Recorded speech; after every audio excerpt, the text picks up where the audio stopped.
Nagtipon ng higit 140 delegado sa ikalawang constituency meeting ng Southern Luzon Philippine Union Mission upang pagtibayin ang pagkakaisa.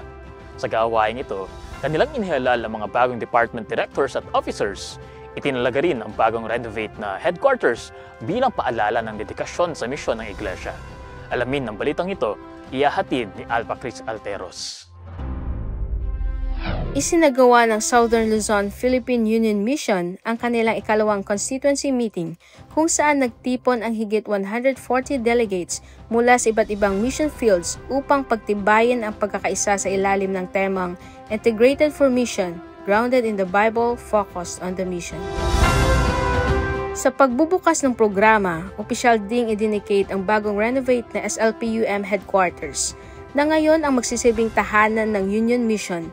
Sa mensahe ni Pastor Jose Orbe Jr., SLPUM Communication Director, binigyang diin niya na higit pa sa pisikal na istruktura, ang gusaling ito ay paalala ng katapatan ng Diyos at maging worship stations para sa mga manggagawa ng misyon.